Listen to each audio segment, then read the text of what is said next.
एक बार एक शांत गांव में महर्षि नाम का एक बूढ़ा आदमी और संदीप नाम का एक जवान लड़का रहता था। महर्षि अपने उम्र के बावजूद अपनी बुद्धिमत्ता के लिए जाने जाते थे। संदीप और उत्सुक शिक्षार्थी अक्सर उनका मार्गदर्शन चाहते थे।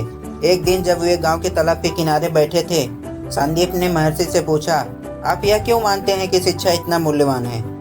बूढ़ा आदमी मुस्कुराया और अपनी कहानी उससे बताने लगा। मैं अपनी युवावस्था में मुझे कई कठिनाइयों का सामना करना पड़ा, लेकिन मैंने शिक्षा को अपने मार्गदर्शन के रूप में अपनाया। इसने नए अवसरों के द्वार खोले कि जिससे मुझे चुनौतियों का सामना करने में लचीलापन सिखाया। संदीप ने ध्यान से सुना। बूढ़े आदमी की यात्रा से प्रेरित होकर महर्षि ने जारी रखा, शिक्षा केवल ज्ञान प्राप्त करने के बारे में नहीं है, यह स्वयं के भीतर शक्ति की खोज के बारे में है। यह आपको अपनी परिस्थितियों की परवाह किए बिना अपने भाव को आकार देने का अधिकार देता है। जैसे जैसे मौसम बदला, संदीप ने शिक्षा को उत्साहपूर्वक अपनाया। उन्होंने असफलताओं का सामना करते हुए कठिन अध्ययन किया और सफलताओं का जश्न मनाया। संदीप के विकास को देखने वाला बूढ़ा व्यक्ति शिक्षा की परिवर्तनकारी शक्ति के प्रति और भी अधिक उत्साह युक्त हो गया।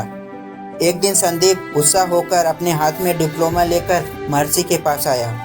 उसने बोला, मैंने यह किया महर्षि, मैंने कभी नहीं सोचा था कि मैं इतना कुछ हासिल कर पाऊंगा। बूढ़ा गर्व से झूम उठा और बोला, देखिए संदीप, शिक्षा वह कुंजी है, आपकी क्षमता की दरवाजे खोलती है। यह केवल नौकरी पाने के एक साधन नहीं है, यह एक ऐसी यात्रा है जो चरित्र का आकार देती है और मूल्यों का जन्म देती है।